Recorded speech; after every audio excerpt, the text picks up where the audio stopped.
So now let's take a look at the Model Lighting Ordinance and how it's organized and what it can really do. I want to emphasize that it was actually developed by the IES and the IDA as a joint task force. And this brings a lot of credibility where the technical society joins the environmental sensitive society to develop an ordinance that is, you can look at it, it's going to be defendable because you can meet the technical recommendations and yet also meet the environmental needs of the IDA. When we look at the overview, it's really trying to address a lot of the issues that we have heard from communities. And again, the whole premise is to basically avoid excessive outdoor lighting, period. That's what it is. We want to make sure that neighbors to neighbors don't complain and that they're satisfied with the lighting in their community. Many community members enjoy the night sky. So we want something that will work with preserving the night sky. And the one area that nobody can really complain to people about are the flora and fauna. We want to make sure that they are protected and that they aren't overlit. I remember one lighting designer saying to me, you know, Nancy, the little critters cannot pull their shades, and we're exposing them to more and more light. And so this is a problem, and our outdoor lighting has just been increasing over the years for whatever reason. This whole perception that more light is safer has to stop because a lot of our research has shown that it's just the opposite. If we expose ourselves to too much light and we readapt onto a roadway that is not lighted, there's a lot of consequences. For instance, in one small town in Colorado, they've got increased accidents of an overly lit gas station, people going in, filling up their gas, and guess what they forget to do when they pull back out into the unlit street? Turn their headlights on. And because you're so adapted to this, you can't pull back out. As you age, you have a harder time adapting. It could take an elderly person in their 70s not a few seconds, but a few minutes to readapt back to the darkened street. So all we're trying to do is to even things out. And this is another really important thing about the model lighting ordinance.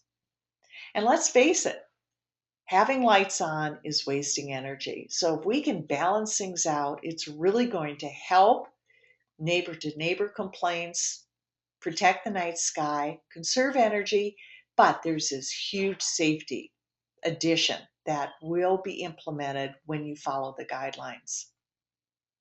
So the MLO is definitely designed to help municipalities evaluate not only their existing lighting, but their new lighting for all of these different purposes. Look at the picture here and where you've got this one glowing light affecting residential communities. It's too much light at night coming into your window. This is a big issue. Whatever is developed has to be enforceable. And the model lighting ordinance, we are very fortunate to have a city planner on our task force, and she made sure that whatever language we put in would be readily understood by city planners and could be enforceable before and after implementation. So here's a little bit of overview. Please note, it applies to all exterior lighting and making sure that the MLO does apply not only to the new, but the replacement lighting. There is no language in the MLO that's going to say what constitutes replacement lighting. This is going to be up to the individual communities and what their regulations are going to put the stipulations on, and when enough remodel has been done to a lot that actually requires a brand new zoning approval in this particular instance. We do have some exceptions here. They're only suggestions. Everything in this beginning or the preface of the overall of the MLO is for the communities to use as suggestion language. But it's up to the communities to actually blend in the way that their regulations are. So what we're hoping is that you use the technical part of the MLO as an insert into any type of regulations you already have.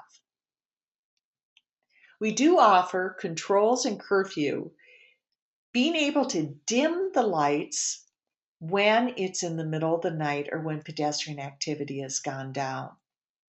This is very common in energy codes. You will see this creeping in, especially in the ASHRAE 90.1 or California's Title 24. They are beginning to demand that outdoor lighting is set back at some time during the night. When that is, that's up to the community. You may have exceptions for 24-hour businesses or if things are in motion sensors. Those exceptions are up to the individual community, but the important thing is that we are requiring that you set back the lighting at least 30% when activity is low. The other thing that the zoning code is going to have to look at is to start applying lighting zones, going over your land use zones. And these lighting zones vary from no lighting at all or nothing that's expected to a lighting zone for a really high ambient lighting. This is not a default zone. Currently in the state of California, there is no lighting zone 4 at all. They have gone through and assigned lighting zones throughout the state as an example. I'm going to go through each of these lighting zones so you can start seeing how they could apply to your land use zones. Lighting zone 0 is very familiar when you've got kind of an area like a wilderness area within a city or any kind of undeveloped area that you really don't expect traffic there at night. It could be for rural areas too. Some rural communities may even opt to choose a lighting zone 0. It's easy. The most important thing about lighting zone 0, permanent lighting that's on all night is not expected. Sure, you could have some motion sensing lighting, but it's not a continuous situation. And people arriving on the site are not expecting lighting to stay on. Lighting zone 1 is going to be probably the most prevalent lighting zone because this is going to be in most of your single family residential areas. Could even be some small towns that they've decided, hey, we want to make it simple. We don't want a whole bunch of different lighting zones. We just want lighting zone 1. It could also be in a larger city.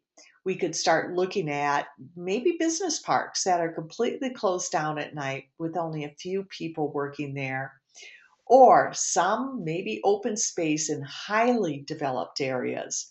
They may opt to have that lighting zone 1 where they would like continuous lighting there all night long for heavily used parks. Lighting zone 2 is going to be lighting zone 1's complement, and this is moderate ambient lighting.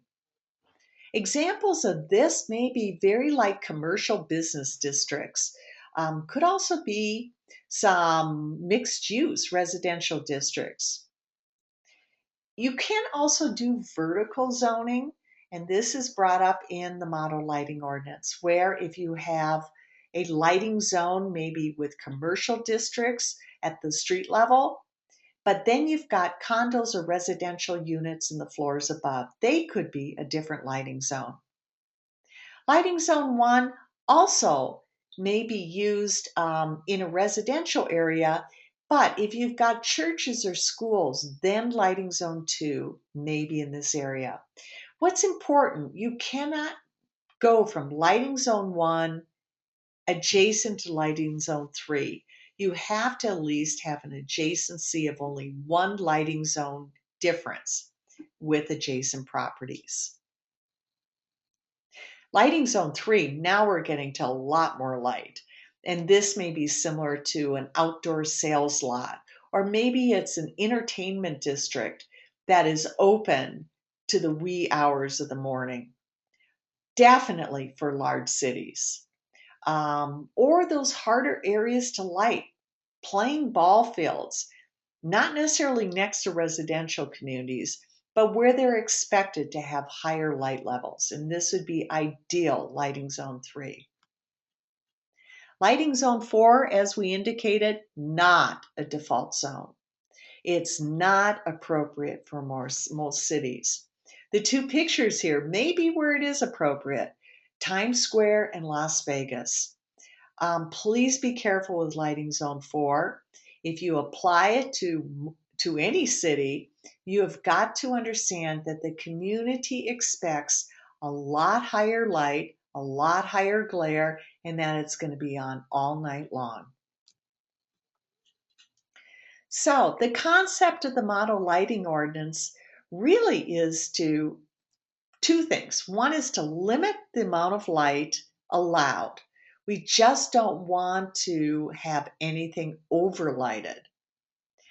And it's going to be based on how much hardscape do you have within your property. The second thing that the model lighting ordinance does, it really limits the off-site impacts. This is going to be your light trespass or your neighbor-to-neighbor complaints, or light pollution, which is going to be your sky glow.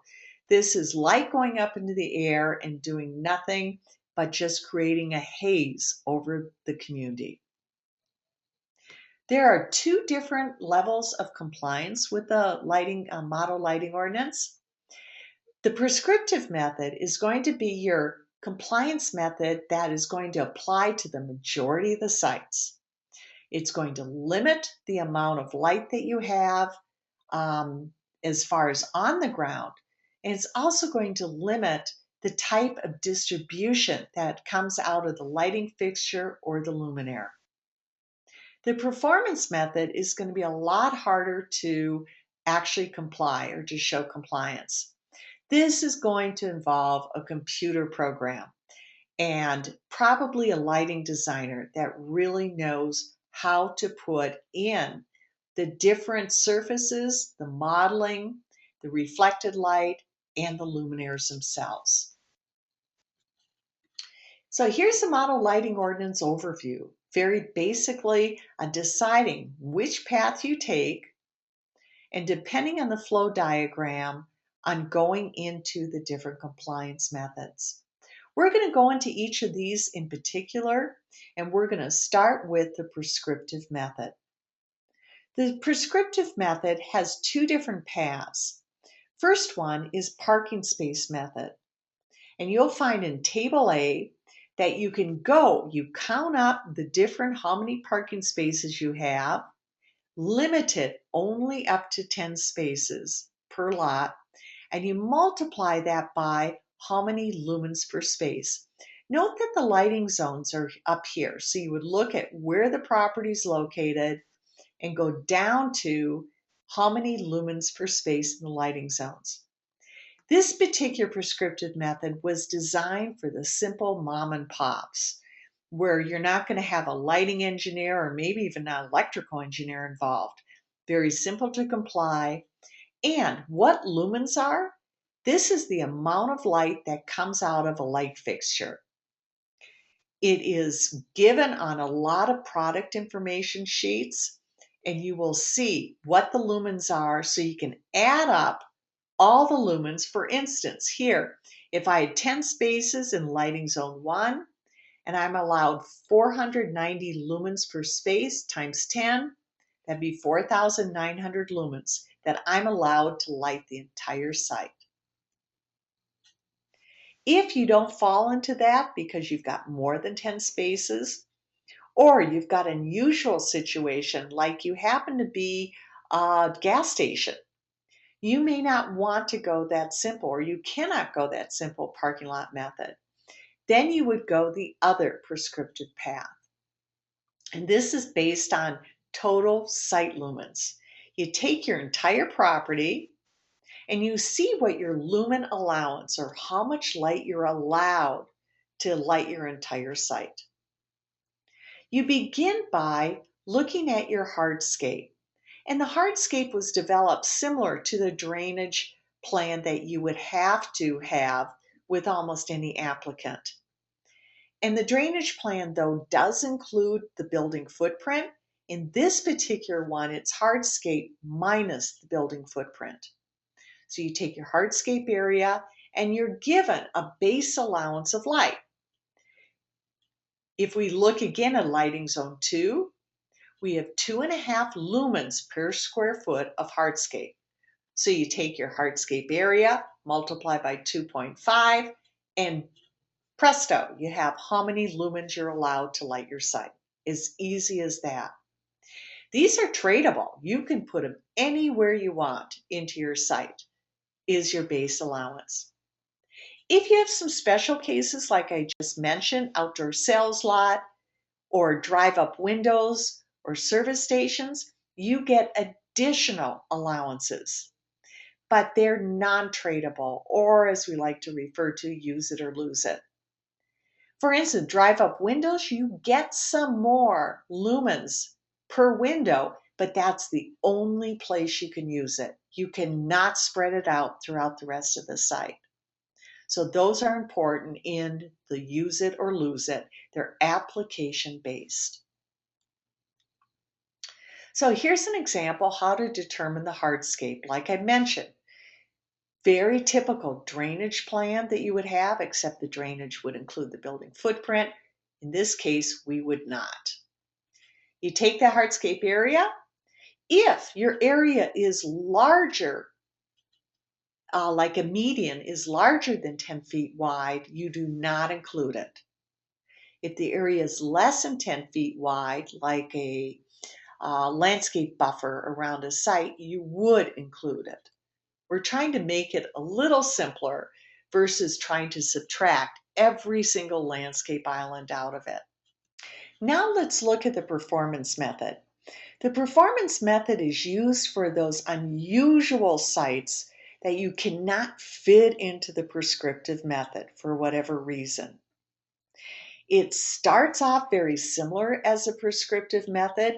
You have the per area, notice the per square foot of hardscape, and it's per site, and we're given a base allowance that is definitely tradable. We also have, in addition to that, we have a base lumens that we're allowed per site. So for instance, this top row looks just like the prescriptive method. Multiplying lumen allowance per square foot times your hardscape. But on top of that, we can add just a 1 limit per site, depending on the lighting zone, a certain amount of initial lumens. So this is an additive.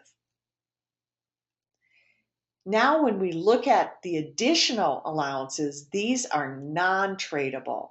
And these, again, are for the more complex sites that you just cannot quite fit into the prescriptive. There's a lot of different sites here, a lot of different examples, and it looks complicated. But once you get into it, you'll notice that you can get additional, and again, these are non-tradable. Use it or lose it. You get more for building entrances or exits. Each of them, you get an extra lumen boost for that. If you have a building facade, you get more only for the lighted part of the facade. So many lumens per square foot of the vertical facade. And then it goes on, canopies, guard stations, outdoor dining, and it goes on for all these unusual areas that you may have trouble with the prescriptive method.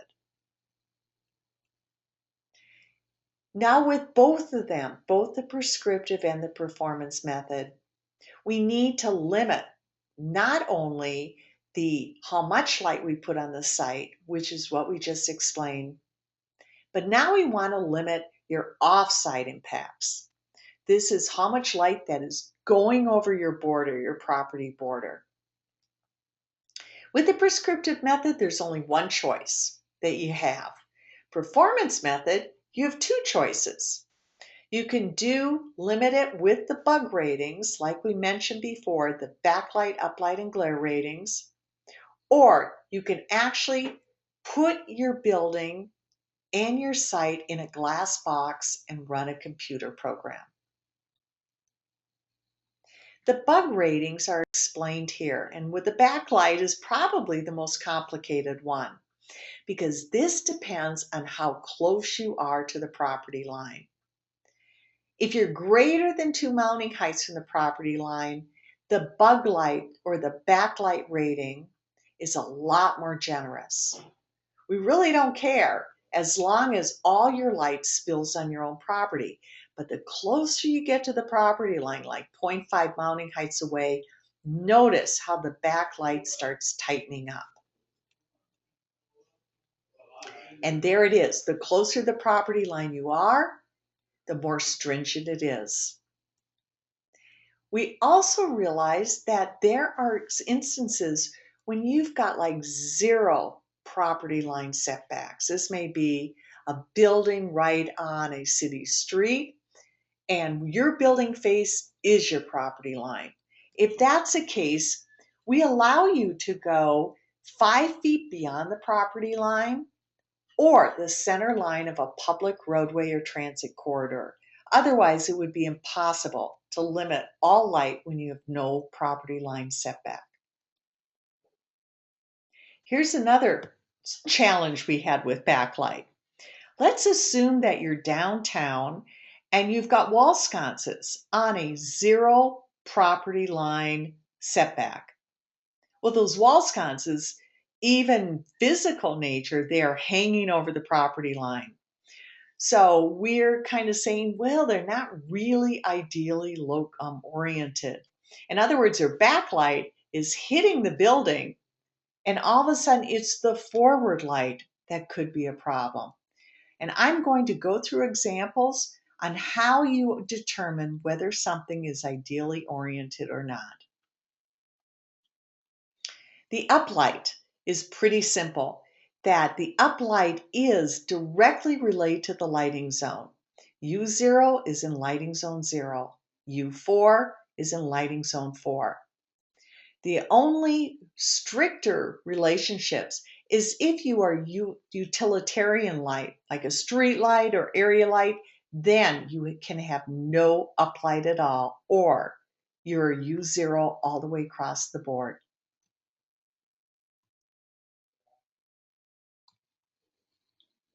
With the glare ratings, very similar. The G rating matches the lighting zones, similar to the U ratings, right across.